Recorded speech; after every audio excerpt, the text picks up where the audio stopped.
నేటి దినమునకే ఏర్పాటు చేయబడిన ధ్యానభాగము కీర్తనల గ్రంథము 100వ కీర్తన మొదటి చరణం నుండి చివరి చరణం వరకు. సమస్త దేశములారా, యెహోవాకు ఉత్సాహధ్వని చేయుడి. సంతోషముతో యెహోవాను సేవించుడి. ఉత్సాహగానము చేచు ఆయన సన్నిధికి రండి. యెహోవాయే దేవుడని తెలుసుకొనుడి. ఆయనే మనలను పుట్టించెను. మనము ఆయన వారము. మనము ఆయన ప్రజలము. ఆయన మేపు గొర్రెలము. కృతజ్ఞతార్పణలు చెల్లించుచు ఆయన గుమ్మములలో ప్రవేశించుడి. కీర్తనలు పాడుచు ఆయన ఆవరణములలో ప్రవేశించుడి. ఆయనను స్తుతించుడి, ఆయన నామమును ఘనపరచుడి. యెహోవా దయాళుడు, ఆయన కృప నిత్యముండును. ఆయన సత్యము తరతరములుండును. దేవుడు తన పరిశుద్ధ వాక్యమును దీవించునుగాక. ఆమెన్. ప్రభు రక్షకుడైన యేసుక్రీస్తు నామములో ప్రతి ఒక్కరికి వందనాలు తెలియజేస్తున్నాం. కీర్తన గ్రంథం నుండి 100వ కీర్తన ప్రతి ఒక్కరు తెరిచి ఉంచుకోవాలని మనవి చేస్తున్నాం. 4వ చరణము. కృతజ్ఞతార్పణలు చెల్లించుచు ఆయన గుమ్మములలో ప్రవేశించుడి. కీర్తనలు పాడుచు ఆయన ఆవరణములలో ప్రవేశించుడి. ఆయనను స్తుతించుడి, ఆయన నామమును ఘనపరచుడి. ప్రార్థన చేయుదుము. ప్రేమ నమ్మిక కలిగిన మా ప్రియ పరలోకపు తండ్రి, నీ శ్రేష్టమైన నామానికి వందనాలు. మరొకసారి నిన్ను ఆరాధించేటువంటి భాగ్యాన్ని మా జీవితాల్లో మరొకసారి ఈ విధంగా పరిశుద్ధుల సహవాసంగా కూడేటువంటి కృపను ప్రసాదించినందుకే వందనాలు. నీ వాక్కులను ధ్యానిస్తుండగా ఇదిగో నా నోటి మాటలు మా అందరి హృదయ ధ్యానము నీ దృష్టికి అంగీకార యోగ్యముగా మలుచుమని నీ సేవకుడును సిలువచాటును మరుగుపరచండి.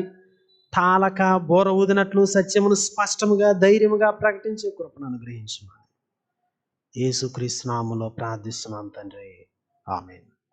ప్రభు రక్షకుడైన యేసుక్రీస్తు నామములో మరి ఒకసారి ప్రతి ఒక్కరికి వందనాలు తెలియజేస్తున్నాం. కృతజ్ఞతను నేర్చుకోవాలి అని దేవుడు మనల్ని కోరుచున్నాడు. కృతజ్ఞత భావము అనేది అది మామూలుగా జీవితంలో ఆటోమేటిక్గా వచ్చేది కాదు. అది స్వాభావికంగా రాదు. పిల్లోడిని మనం ఎంత బాగా పెంచినా ఆ కృతజ్ఞత, అయ్యో మా అమ్మ ఎంత కష్టపడుతుంది నా కొరకు, మా నాన్న ఎంత కష్టపడుతున్నాడు అని కృతజ్ఞత చూపించడు. ఎందుకు పెట్టరు, ఎందుకు చేయరు అనలో ఎంత పెరిగినా, చిన్న పిల్లలు మొదలుకొని ఎంతైనా మీరు పిల్లలకు పెళ్లి చేయండి, ఏం చేయండి, మాకు ఇంకేం పెట్టరు, ఎందుకు పెట్టరు, ఎవరి కోసం పెట్టరు అన్నట్లుగానే ఉంటారు. ఎందుకంటే కృతజ్ఞత అనేది ఆటోమేటిక్గా రాదు. కృతజ్ఞత అనేది మానవుడి యొక్క స్వభావము కాదు, అది నేర్చుకోవాలి. కృతజ్ఞత అనేది మనం ఒకరి ఎడల ఒకరము, భార్య భర్త ఎడల, భర్త భార్య ఎడల కృతజ్ఞతను చూపాలి అంటే, పిల్లలు తల్లిదండ్రుల ఎడల కృతజ్ఞతను చూపగలగాలి అంటే, మన యొక్క దైనందిన జీవితములో ఒకరి ఎడల ఒకరము కృతజ్ఞత కలిగి ఆ థ్యాంక్ఫుల్ హార్ట్ తోటి జీవించాలి అంటే మొట్టమొదటిగా దేవాతి దేవుని ఎడల కృతజ్ఞతా బుద్ధిని కలిగి ఉండాలి. దేవుని ఎడల కృతజ్ఞత స్వభావాన్ని కలిగి ఉండాలి. అది ఎట్లా వస్తుంది? దేవుడు చెప్పాడు, మీరు నేర్చుకోవాలి, మీరు అభ్యసించాలి. ప్రభువా మేము ఎక్కడ అభ్యసించాలో మాకు నేర్పించండి అని అడిగితే దేవాతి దేవుడు బహు జ్ఞాని పరిశుద్ధాత్మ దేవుని ద్వారా మనకి బైబిల్ గ్రంథంలో అనేక విషయాలు వ్రాయించినాడు. ఎక్కడెక్కడ కృతజ్ఞతాస్థుతులు చెల్లించడం నేర్చుకోవాలి. బొమ్మ తినేటప్పుడు ఆహార పదార్థాలు ప్రభు ఇచ్చినందుకే కృతజ్ఞత కలిగి ఉండాలి అని మనం నేర్చుకున్నాం. అంత మాత్రమే కాదు, దేవుడు ఈ యొక్క సృష్టిని మన కొరకు సృష్టించినాడు గనక దీని అంతటిని చూసినప్పుడు, దాన్ని అనుభవిస్తున్నప్పుడు, సూర్యరశ్మిని అనుభవిస్తున్నప్పుడు, వర్షాన్ని అనుభవిస్తున్నప్పుడు, మంచును అనుభవిస్తూ ఉన్నప్పుడు, లేకపోతే ఈ యొక్క సుందరమైన దృశ్యాలను అనుభవిస్తూ, ఇవన్నీ కూడా దేవునికి కృతజ్ఞతను చెల్లించేటువంటి సమయాలు అని మనం నేర్చుకున్నాం. అంత మాత్రమే కాదు, మనకి రోగం వచ్చి తగ్గినప్పుడు, దేవుడు మన మొరలు ఆలకించి మరణ పడకల నుంచి లేవనెత్తినప్పుడు, కృతజ్ఞత అనేది నేర్చుకోవాలి అనేటువంటి విషయాన్ని కూడా మనము ధ్యానం చేస్తున్నాం. ఇది నా 4వదిగా 100వ కీర్తన నుండి మరి ఒక సత్యాన్ని, కృతజ్ఞత అనేది ఎక్కడ నేర్చుకోవాలి. 4వ చరణం చూడండి, 100వ కీర్తన 4వ చరణం. కృతజ్ఞతార్పణలు చెల్లించుచు ఆయన గుమ్మములలో ప్రవేశించుడి. కృతజ్ఞతార్పణలు చెల్లించాలి. ఎప్పుడు? ఆయన గుమ్మములలో ప్రవేశించినప్పుడు. దేవుని యొక్క గుమ్మములలో అంటే ఆయన యొక్క సన్నిధిలో, ఆయన దేవాలయంలో ప్రవేశించేటప్పుడు కృతజ్ఞతార్పణలు చెల్లించబద్దులమై ఉన్నాము. చెల్లించుట అంటే మనందరికి కూడా తెలిసేయండి. ఒక బేకరీ దగ్గరికి వెళ్ళి, ఏంటి నాకు ఒక ప్యాకెట్ రస్కులు ఇవ్వండి, 1 కేజీ కేక్ ఇవ్వండి అని మనం అడిగినాం అనుకోండి. రస్కులు తెచ్చినారు, ఆ ప్యాకెట్, 1 కేజీ కేక్ తీసుకొచ్చినారు, తీసుకొని ఆయన తిన్నాయన పట్టుకెళ్ళినాయన అని అంటారా ఎవరన్నా? అంటారు. ఏం చేయాలి మనము? ఆ రొక్కాన్ని, ఆ రుసుము, అది ఎంతో, కేజీ కేక్ ఎంతో, ఆ రస్కుల ప్యాకెట్ ఎంతో, ఏం చేయాలి? ఆ యొక్క డబ్బును చెల్లించాలి. చెల్లించుట అంటే టు పే. మనము ఏమంటాం, దాన్ని ఇవ్వాలి, ఇచ్చి దాన్ని తీసుకోవాలి. సో కాబట్టి చాలా దేవాలయాల్లోనికి మనం వెళ్ళేటప్పుడు, ఇప్పుడు జూలోకి వెళ్ళాం అనుకోండి, జూలోకి వెళ్ళాలంటే టికెట్ ఉంటుంది అనమాట, లేకపోతే ఎగ్జిబిషన్ ఉంటుంది. ఎగ్జిబిషన్లోకి అక్కడ ప్రధాన ద్వారాలు ఉంటాయి, చాలా పెద్ద పెద్ద బొమ్మలు ఉంటాయి. మీరు అక్కడికి వెళ్ళిన తర్వాత రండి రండి ఆహ్వానం ఆహ్వానం అని ఎవరు పిల్లరు. ఏం చేయాలి? అక్కడికి వెళ్ళండి అంటారు. అక్కడికి వెళ్ళిన తర్వాత 15 రూపాయలు, 20 రూపాయలు, పెద్దోళ్ళకి 20 రూపాయలు, చిన్నోళ్ళకి 10 రూపాయలు అని టికెట్లు అమ్ముతారు. ఆ టికెట్ తీసుకుని ఏం చేయాలి? ఆ టికెట్ తీసుకుని దానికి తగినటువంటి 20 రూపాయలు, 15 రూపాయలు చెల్లించి అప్పుడు ఆ గుమ్మములలో ప్రవేశించాలి. ఎగ్జిబిషన్ యొక్క గుమ్మంలోకి ప్రవేశం ఉచితము కాదు. అదేవిధంగా చాలా దేవాలయాల్లోనికి టికెట్ ఉంటుంది, ఫ్రీ కాదు ఎంట్రన్స్. క్రైస్తవులమైన మనము ఏమనుకుంటాం అంటే దేవుడి ఆలయంలోనికి ప్రవేశం ఉచితం అనుకుంటాం. ఉచితం కాదు.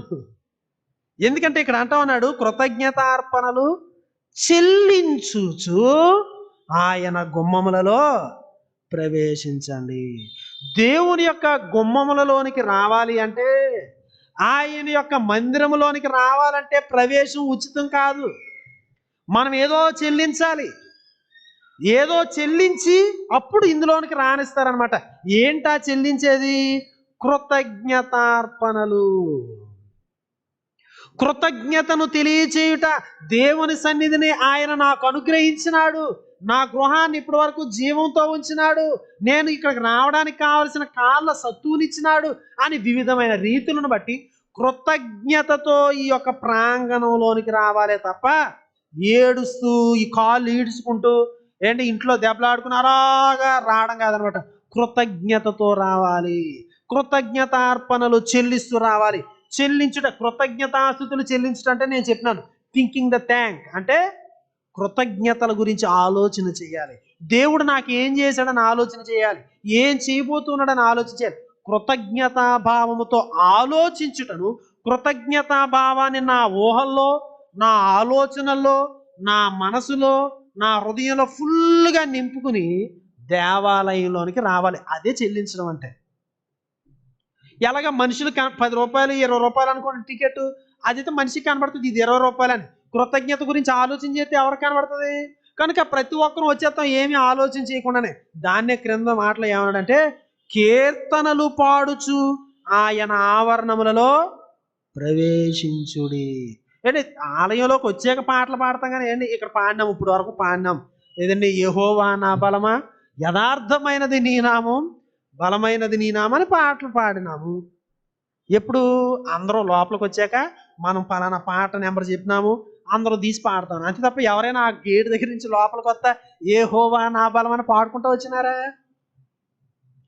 కృతజ్ఞత అంటే పాడడం అంటే కృతజ్ఞత కోసం మాట్లాడడం. కీర్తనలు పాడుచు ఆయన ఆవరణములలో ప్రవేశించుడి. ఆయన ఆవరణలోనికి రావడమునికి మనం చెల్లించాల్సినటువంటి ధర, మనం చెల్లించాల్సినటువంటి పైకం ఏంటంటే కృతజ్ఞతాస్తుతులు. మనసు నిండా దేవుని ఎడల వందనస్సులమై, దేవా నువ్వు ఎంత గొప్పవాడు, నీ సన్నిధిలోనికి అడుగు పెట్టడానికి నా ఒక అవకాశం ఇస్తున్నావు, అని మన యొక్క కృతజ్ఞతను పెళ్లి బొక్కించుతూ మనం లోపలికి రావాలి అనేటువంటి సత్యాన్ని మనం ఇక్కడ చూస్తాం. చూడండి 84వ కీర్తన చదివితే మనకి ఇంకా బాగా అర్థమవుతుంది. కీర్తన గ్రంథం నుండి 84వ కీర్తన 1వ చరణం నుంచి చదువుతున్నా చూడండి. సైన్యములకు అధిపతియగు యెహోవా, నీ నివాసములు ఎంత రమ్యములు! నీ యెహోవా మందిరావరములను చూడవలనని నా ప్రాణము ఎంతో ఆశపడుచున్నది, అది సొమ్మసిల్లుచున్నది. జీవము గల దేవుని దర్శించుటకు నా హృదయము నా శరీరమును ఆనందముతో కేకలు వేయుచున్నది. ఎందుకు దేవుని యొక్క నివాసములు రమ్యమైనవి? ఆయన నివాసాల్లోనికి రావడానికి, ఆయన యొక్క మందిరావరణములోనికి ప్రవేశించడానికి ఎందుకు అంత ఉబలాట పడుతున్నాడు కీర్తనకారుడు అంటే, జీవము గల దేవుడు అక్కడ ఉన్నాడు.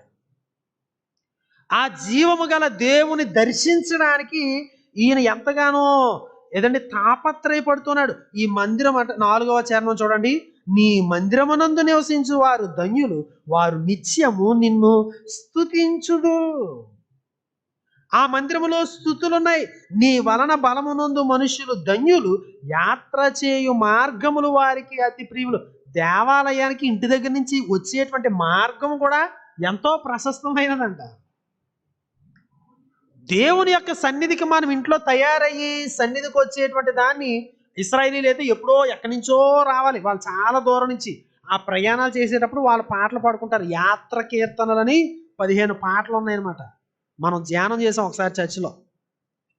అంటే దేవుని మందిరం ఎంత గొప్పది అంటే, అన్ని కీర్తనలు పాడుకుంటూ ఇంటి దగ్గర నుంచి కృతజ్ఞతతో బయలుదేరుతున్నాం. కృతజ్ఞత నిండిపోతా ఉంది. ఎందుకంటే దేవుని సన్నిధి మనలాంటి వాళ్ళకి అనుగ్రహిస్తున్నాడు.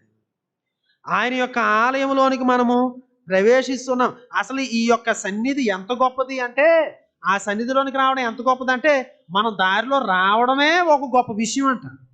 ఆ యాత్ర చేయడానికి కూడా ఆయన మనకి మన కాళ్ళకు సత్తును అనుగ్రహిస్తాడు. ఏంటి నడలేకపోయామనుకోండి, నడుము పనిచేయలేదనుకోండి, ఎంత బాధ. అందుకే దేవాలయానికి రావడానికి అనారోగ్యం అడ్డొచ్చినప్పుడు కొన్ని కీర్తనలు రాశారన్నమాట. అయ్యో దుప్పి నీటి వాగుల కొరకు ఆశపడుచున్నట్టు, దేవా నీ కొరకు నా ప్రాణము తృష్ణ కొనుచున్నది. జీవము గల దేవుని దర్శించడానికి నా యొక్క హృదయము స్ట్రగుల్ అవుతోంది అన్నాడు. ఎందుకంటే దేవాలయంలో దేవుని యొక్క సన్నిధిని అనుభవించడం చాలా ప్రాముఖ్యమైనది. ఏదండి ఇంకా చూడండి, అక్కడ అన్నాడు 10వ చరణం చూడండి. నీ ఆవరణములో ఒక దినము గడుపుట 1000 దినముల కంటే శ్రేష్టం. దేవాలయంలో ఒక దినము గడుపుట 1000 దినాల కంటే శ్రేష్టం అంటండి. అంటే మన జీవితంలో మనం ఎంత గడిపితే మన ఆయుష్కాలం కంటే ఎక్కువ గడుపుతాం అనమాట. అది 1000 దినాల కంటే శ్రేష్టం. శ్రేష్టముగా ఒక వ్యక్తి జీవిత దినాల్ని గడపగలడు అంటే, ఒక వ్యక్తి తన లైఫ్లో దేవుడిచ్చిన ఈ సంవత్సరం ఆయుష్కాలంలో ఫ్రూట్ఫుల్గా అంటే ఫలభరితముగా వాడగలిగినటువంటి సమయము ఏదైనా ఉంది అంటే దేవుని పరిశుద్ధుల సహవాసంలో గడపడం.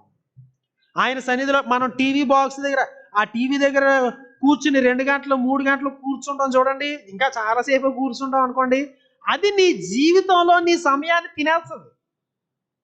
లేకపోతే బాతకాన్ని వేస్తాం ఇంకొకరితో, ఓకే అది మంచిది కావచ్చు, ఇంకోటి కావచ్చు, వాటిని ప్రక్కన పెట్టండి. కానీ నువ్వు దేవుని సన్నిధిలో గడిపేటువంటి ప్రతి నిమిషము కూడా నీ ఆయుష్కాలాన్ని వృద్ధి చేస్తున్నది. లేకపోతే నీ జీవిత కాలము చాలా ఫలభరితముగా,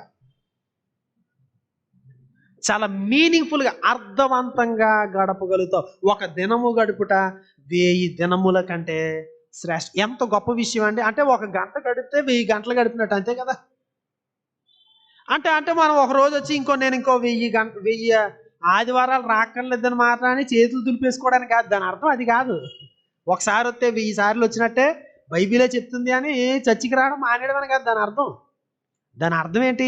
అంత శ్రేష్టమైనది నా జీవితాన్ని నేను గడపగలిగిన, నా యొక్క ఆయుష్కాలాన్ని నేను గడపగలిగినటువంటి అతి శ్రేష్టమైన సమయం ఏదైనా ఉన్నదంటే అది దేవుని సన్నిధిలో గడుపుట.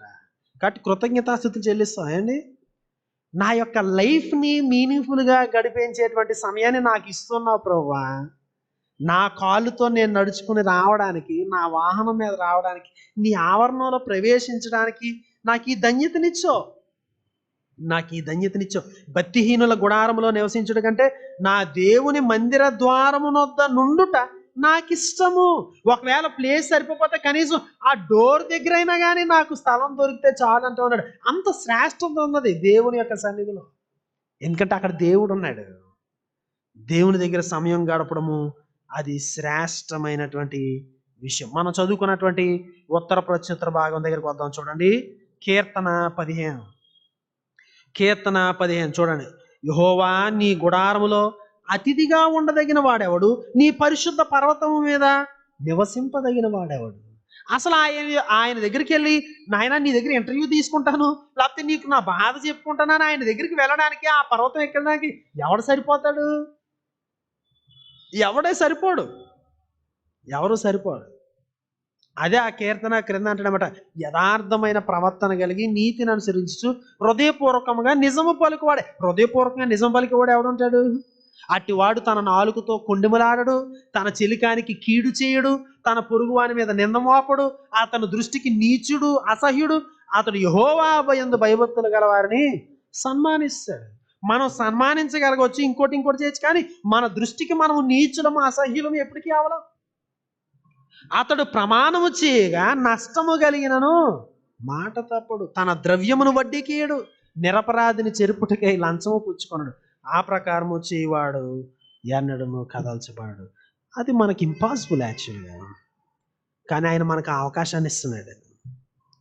ఎంత సంతోషముగా ఈ సమయాన్ని మనము స్వీకరించాలి. మన యొక్క ఆలోచనలు కృతజ్ఞతా భావముతో నింపబడి దేవుని సన్నిధిలోనికి రావాలి. మనకు అనేకమైన అవసరతలు ఉండొచ్చు, అనేకమైనటువంటి నీడ్స్ తోటి మనం సన్నిధికి రావచ్చు, కానీ ఆ నీడ్స్ని కూడా ఎట్లా అడగమన్నాడు అంటే క్రొత్త నిబంధనలో చెప్పాడు, మీరు కృతజ్ఞతాస్తుతులు చెల్లించుచు మీ మనవులు దేవునికి తెలియచేయండి అన్నాడు. కృతజ్ఞతాస్తుతులు చెల్లించుచు మీ యొక్క విజ్ఞాపనలను దేవుని సన్నిధిలో తెలియచేయమంటున్నాడు. కృతజ్ఞత మన హృదయంలో ఉండాలి. దేవుని సన్నిధికి వచ్చినప్పుడు ప్రసంగి గ్రంథం 5వ అధ్యాయము మొదటి 5 వచనాల్లో మనం చూస్తాం, దేవుని సన్నిధికి వచ్చినప్పుడు కృతజ్ఞత హృదయం కాకుండా వేరే విధంగా కూడా మన బుర్రకాయలు, మన ఆలోచనలు ఎక్కడెక్కడికో వెళ్ళిపోతూ ఉంటాయి. జాగ్రత్త జాగ్రత్త జాగ్రత్త అని ప్రసంగి గ్రంథకర్త మనకు తెలియజేస్తున్నాడు. చూడండి, 5వ అధ్యాయము మొదటి వచనం నుంచి, నీవు దేవుని మందిరమునకు పోవునప్పుడు నీ ప్రవక్తన జాగ్రత్తగా చూచుకొనుము. బుద్ధిహీనులు అర్పించినట్లు బలి అర్పించుట కంటే సమీపించి ఆలకించుట శ్రేష్టము. వారు తెలియక దుర్మార్గపు పనులు చేదు. నీవు దేవుని సన్నిధిని అనాలోచనగా పలుకుటకు నీ హృదయమును త్వరపడనీయక నీ నోటిని కాచుకుము. దేవుడు ఆకాశమందున్నాడు, నీవు భూమి మీద ఉన్నావు, కావున నీ మాటలు కొద్దిగా ఉండవలెను. ఏమంటండి? అనాలోచితంగా ఉండొద్దు. కృతజ్ఞత ఆలోచనలతోనే ఉండాలి తప్ప అనాలోచితముగా నీవు దేవుని యొక్క సన్నిధిలో ఉండకూడదు. కృతజ్ఞతార్పణలు చెల్లించుచు ఆయన సన్నిధిలో ప్రవేశించుడి. ఈ రోజున నూతన నిబంధనలో మనకు దేవుడు తన ప్రజల సహవాసాన్ని ఇస్తున్నాడు. ఆయన ప్రజలతో కలిసి ఆయన్ను ఆరాధించేటువంటి భాగ్యం. యేసు స్వామి లోకంలో ఉన్నప్పుడు అన్నాడు, ఎక్కడ 2-3 కూడి ఉందరో అక్కడ నేను ఉంటాను అన్నాడు. ఇదిగో సదాకాలము నేను మీతో కూడా ఉన్నాను అన్నాడు. దేవుని ప్రజలు ఎక్కడ కూడుతారో అక్కడ ఆయన ఆరాధన చేయడానికి మనం కూడినప్పుడు ఆయన వస్తానని చెప్పాడు. రొట్టె విరుచుటకు అదేవిధంగా వాక్యాన్ని వినడానికి, సహవసించడానికి మనం కూడడం అది చాలా ప్రశస్తమైనది. ఎందుకంటే దేవుడు అక్కడ ఉంటాడు. పరిశుద్ధుల సహవాసం ఇది సామాన్యమైనటువంటి తరుణము. దొరికినప్పుడల్లా మనం ఆ సహవాసాన్ని అనుభవించడానికి ఇష్టపడాలి. మలాకీ గ్రంథంలో అన్నాడు, ఏదంటే దేవుని యందు భయభక్తులు కలిగిన వారు ఒకరితో ఒకడు మాట్లాడుకుంటూ ఉంటే ఆయన వంగి వింటూ ఉన్నాడంట. వీళ్ళు ఏం మాట్లాడుకుంటున్నారు అని ఆయన వినడానికి ఇష్టపడుతున్నాడు. పరిశుద్ధుల సహవాసములో నీవు నేను పాడేటువంటి మాటలు వినడానికి, సహోదరి బాగున్నావా, సహోదరుడా బాగున్నావా అని మనం పలకరించుకునే మాటలు వినడానికి ప్రభువు ఇష్టపడుతున్నాడు. హెబ్రీ పత్రికలో మాట్లాడుతూ అన్నాడు, మన యొక్క ఈ రక్షణ కార్యము మనం ఈ కంటిన్యూ అయ్యేటువంటి ఈ కార్యాన్ని అంతటిని కూడా చూడడానికి దేవదూతలు తొంగి చూస్తూ ఉన్నారు అన్నాడు. వాళ్ళు చాలా ఆసక్తిగా తొంగి తొంగి చూస్తున్నారంట. ఏం చేస్తున్నారు వీరు, ఏ పాట పాడుతూ ఉన్నారు, వీళ్ళందరూ నోర్లు తెరుస్తున్నారని వాళ్ళకి స్తుతించడం చాలా ఇష్టం. కనుక మనం ఆరాధన చేస్తూ ఉంటే వాళ్ళు మనతో కలిసి ఆరాధన చేస్తారు సుమా. ఇది సామాన్యమైన సమయం కాదు. మా నాన్నగారు చిన్నప్పటి నుంచి మాకు ఒక నేర్పించారు ఏంటంటే, ప్రజలు వచ్చినా రాకపోయినా ఆయన టయానికి టెన్షన్గా మొదలుపెట్టాడు అనమాట. బైబిల్ స్టడీ అయినా ఏదైనా ఆరాధన ఆయన మొదలెట్టేసరికి మేము చిన్నపిల్లలం కనుక మేము ఒకళ్ళే ఉండేవాళ్ళు, ఇంకెవరు ఉండేవారు కాదు. ఆయన మాకు ఆదివారం మధ్యాహ్నం ఇంట్లో మధ్యాహ్నాలు ఇంక టీవీ ఏముండవు కదండి, చక్కగా అందరం భోజనం చేసిన తర్వాత ఆయన బెడ్ మీద పడుకున్నాడు, మేము అందరం చుట్టూ చేరిన తర్వాత ఏదో పాటలు ఏవో పాడేసి వాళ్ళ వాళ్ళ తాతల గురించి ఏయో చెప్పేవారు. చెప్పిన తర్వాత కొన్నిసార్లు ఒకనొక మధ్యాహ్న కాల సమయంలో మాకు చెప్పింది బాగా గుర్తుందనమాట. ఆలయంలో సమయం అనౌన్స్ చేసినప్పుడు కార్యదర్శి గారు ఆ టయానికి దేవదూతలు ఆ టయానికి ఎగ్జాక్ట్గా వస్తారట. అంటే బైబిల్లో లేదు అది, అంటే ఆయన యొక్క ఊహ.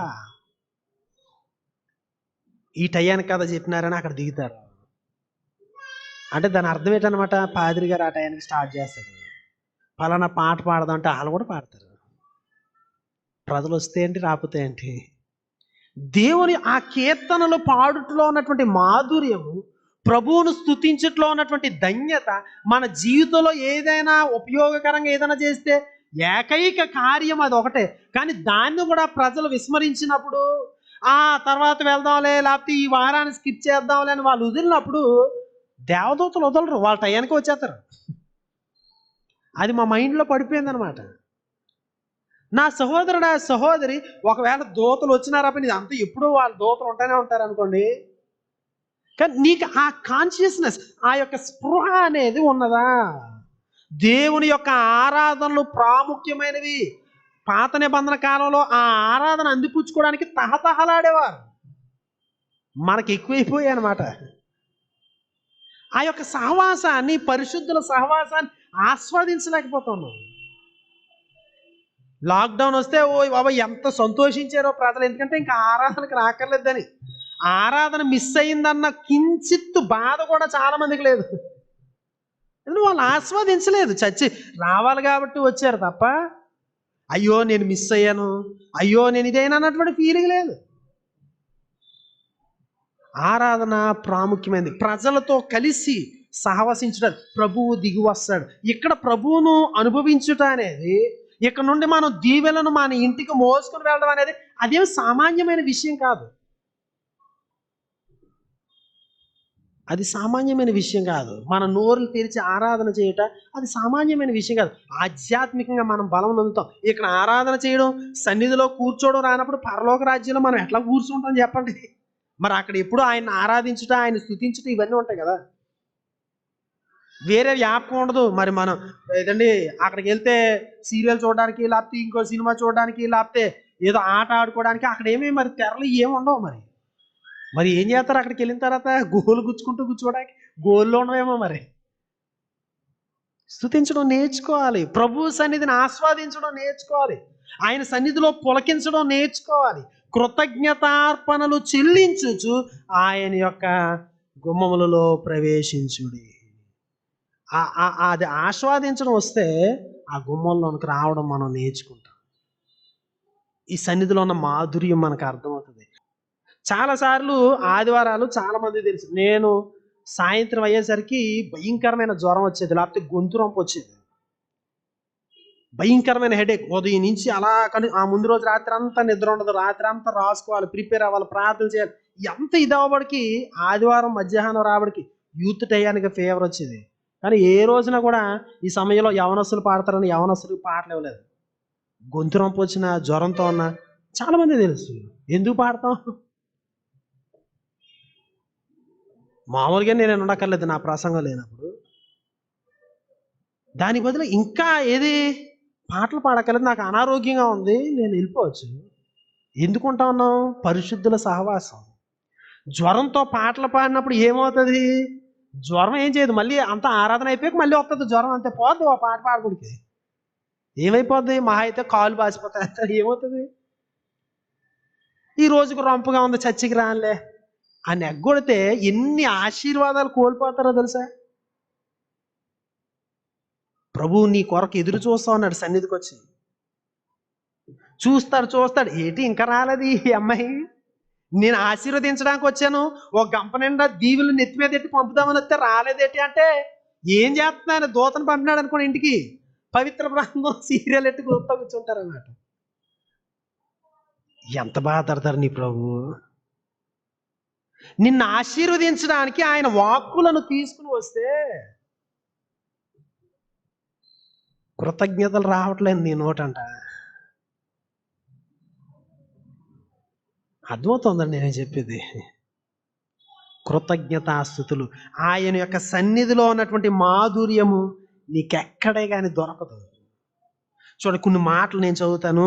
హెబ్రీ పత్రిక నుండి 10వ అధ్యాయం తీయండి. హెబ్రీ పత్రిక 10వ అధ్యాయం త్వరితగతిగా అంటే 19వ వచనం నుంచి చదువుతున్నాను చూడండి. సహోదరులారా, యేసు మన కొరకు ప్రతిష్ఠించిన మార్గమున అనగా నూతనమైనదియు జీవము గలదియు ఆయన శరీరము అను తెర ద్వారా ఏర్పరచబడినది ఆయన మార్గమున ఆయన రక్తము వలన పరిశుద్ధ స్థలమునందు ప్రవేశించుటకు మనకు ధైర్యము కలిగి ఉన్నది కనుకను, దేవుని ఇంటి పైన మనకు గొప్ప యాజకుడు ఉన్నాడు కనుకను, మనస్సాక్షికి కల్మషము తోచకుండానట్లు ప్రోక్షించబడిన హృదయము గలవారమును, నిర్మలమైన ఉదకముతో స్నానము చేసిన శరీరములు గలవారమునైనడి, విశ్వాస విషయంలో సంపూర్ణ నిశ్చయత కలిగి యథార్థ హృదయముతో మనము దేవుని సన్నిధానమునకు చేరుదాం.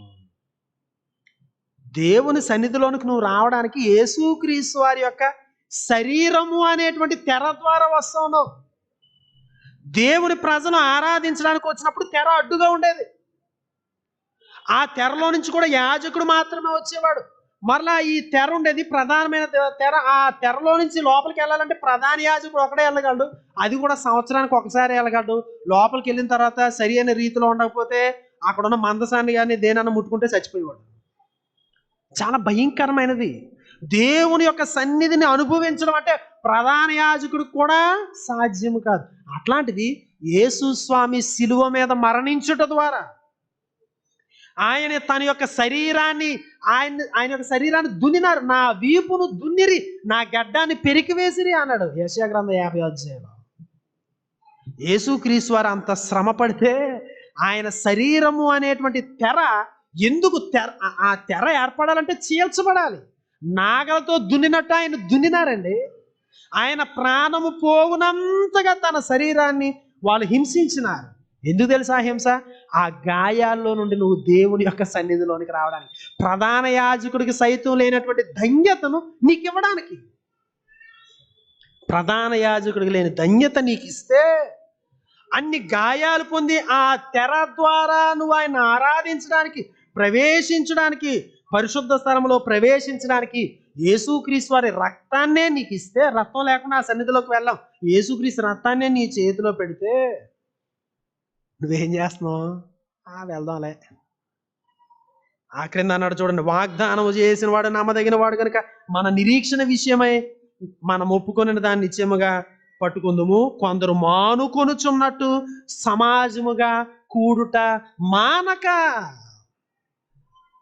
ఆయన శరీరాన్ని చీల్చేస్తే ఆ రక్తాన్ని పరిశుద్ధ స్థలంలోనికి వెళ్ళడానికి నిన్నే ప్రధాన యాజకుడిగా ఆయన చేసి లోపలికి రా అంటే కొంతమంది మానేస్తున్నారంట. కొందరు మానుకొనుచున్నట్టు సమాజముగా కూడుట మానక ఒకరినొకడు హెచ్చరించుచు ఆ దినం సమీపించుట చూచిన కొలది మరి ఎక్కువగా అలాగ చేయొచ్చు. ప్రేమ చూపుటకును సత్కార్యములు చేయుటకును ఒకరినొకడు పురుకొల్పవలని ఆలోచించు. దేవుని యొక్క సన్నిధి నీకు ఎక్కడ దొరుకుతుంది? వీళ్ళందరూ వస్తే దొరుకుతుంది. వీళ్ళలో ఇక్కడ కూర్చున్న వారు దేవుడు వీళ్ళు రావాలని ఉద్దేశించినప్పుడు ఎవరు మానేసినా మనం దేవుని సన్నిధిని ఎక్కువ అనుభవించలేము. నేను ఆరాధనకి రావడం ద్వారా దేవుని సన్నిధి అనేక మంది అనుభవిస్తున్నారు. దేవుడు కావలసినవన్నీ అనుగ్రహించాడు. యెహోవా నీ పరిశుద్ధ పర్వతమునకు ఎక్కదగిన వాడు ఎవడు అని మనం గింజుకుంటా ఉంటే, నువ్వు రావయ్యా ఎందుకు కంగారు పడుతున్నావు అని యేసు స్వామిని తన కుమారుని బలేశాడు నీ కొరకు. ఆరాధనకు రావడానికి బాధ ఏంటి? కృతజ్ఞత. ఎంత గొప్ప బాధ్యత ఇచ్చినాడు, నాకు భాగ్యాన్ని ఇచ్చినాడు. ప్రధాన యాజకుడిలా నేను పరిశుద్ధ స్థలంలోని ప్రవేశిస్తాననే ఆ ధన్యతను నాకు ఇచ్చినాడే. ఆ కరుణాపీఠాన్ని సమీపించేటువంటి ధైర్యాన్ని, నేరుగా దేవునితో మాట్లాడేటువంటి ఆ ధైర్యాన్ని, తండ్రి అయిన దేవా అని నువ్వు మాట్లాడినప్పుడు చెవులు రిక్కించడానికి దేవుడు సిద్ధంగా ఉన్నాడు. కానీ నువ్వు వచ్చి మొరపెడితే కదా, కృతజ్ఞత అర్పణలు చెల్లించు ఆయన యొక్క గుమ్మములలో ప్రవేశించు. రండి, తల ఉంచుదాం, ప్రార్థన చేద్దాం. ప్రభువా, నీ యొక్క సన్నిధిలో ఉన్న మాధుర్యం నాకు అర్థం కావడం లేదు. వీళ్ళ ఆరాధనకు వస్తే ఏంటి, రాకపోతే ఏంటి అన్నట్టు నేను చాలా చులకనగా చూస్తూ ఉన్నానేమో. మేమందరం కలిసి వస్తేనే కదా నిన్ను ఆరాధించేది, నిన్ను గణపరిచేది. పరిశుద్ధుల సహవాసాన్ని నేను తక్కువ అంచనా వేస్తా ఉన్నాను ప్రభు. అందుకే నాకు కృతజ్ఞత రావట్లేదు. నీ సన్నిధిలోనికి నా కాళ్ళు మోపడం అనేది ఎంత గొప్పదో నాకు అర్థం కాక కృతజ్ఞతాస్తుతులు చెల్లించలేకపోతున్నాను. ఆ గేట్లో నుంచి రావడమే నా హృదయం అంతా పాటల చేత నింపబడాల్సింది. ఆ ప్రాముఖ్యత నాకు తెలియడులే. నా సహోదరుడా, సహోదరి, నీ జీవిత దినాలు శ్రేష్టముగా గడిపేటువంటి సమయము ఈ యొక్క ఆలయంలో నువ్వు గడిపేది, ఆయన ప్రజలతో నువ్వు పాడేది, ఆయన ప్రజలతో నువ్వు నిలబడేది, ఆయన ప్రజలతో నువ్వు కూర్చునేది, ఆయన ప్రజలతో కలిసి నువ్వు వినేది. ఆ సమయము నీ జీవితంలో ఎంతో ప్రశస్తమైనది. ఆ సమయాన్ని ఇవ్వడానికి యేసు స్వామి మరణించాడు. నువ్వు తండ్రి అని మొర్రపెట్టడానికి ఆయన కుమారుడు రథధారలు స్రవించాల్సి వచ్చింది. నీకు వందనాలు ప్రభువా అని చెప్దాం. ప్రియ తండ్రి, నీ గొప్ప సన్నిధిని పనికి మాలినటువంటి మాకు, ఆ సన్నిధి యొక్క విలువ తెలియనటువంటి మాకు మీరు ప్రసాదిస్తున్నారు. స్తోత్రాలు. కృతజ్ఞతాస్తుతులు చెల్లిస్తూ నీ సన్నిధిలో ప్రవేశించడానికి, కృతజ్ఞతాస్తుతులు చెల్లిస్తూ మేము సహవాసాన్ని అనుభవించడానికి, సహవాసం కొరకే నేను స్తుతించడానికి, మీరు ఏర్పరిచిన మార్గాన్ని బట్టి నేను గణపరచడానికి మా అందరికీ నేర్పించండి. నీ సన్నిధికి వచ్చినప్పుడల్లా కృతజ్ఞతాస్తుతులు చెల్లించుటను నేర్చుకోవడానికి, మా మనసులను మేము మరి వంచి క్రీస్తుకు చెరపట్టి ఎట్లా ఆలోచన చేయాలో, ఎట్లా కృతజ్ఞతతో నింపుకోవాలో తగిన రీతిలో ఇది చేయడానికి మా అందరికీ నేర్పించండి. నీ ప్రజలతో కలిసి నిన్ను ఆరాధించే ఏ ఆపర్చునిటీని, ఏ అవకాశాన్ని మేము వదులుకోకుండా ఉండడానికి, సావకాశాన్ని మేము చేసుకోవడానికి, అవకాశాన్ని జారు విడుచుకోకుండా మేమన్నీ ఖాళీ చేసుకుని నీ ఆలయమునకు పరిగెత్తుకుని రావడానికి, లగెత్తుకుని వచ్చి నిన్ను మహిమపరచడానికి మా అందరికీ సహాయం చేయండి. ఈ ధన్యతను అనుభవించడానికి, ఆనంద జీవులుగా ఈ లోకంలో నీ సన్నిధిని గడపడానికి మా అందరికీ నేర్పించండి. క్రీస్తు యేసు పేరట ప్రార్థిస్తున్నాం తండ్రి. ఆమేన్.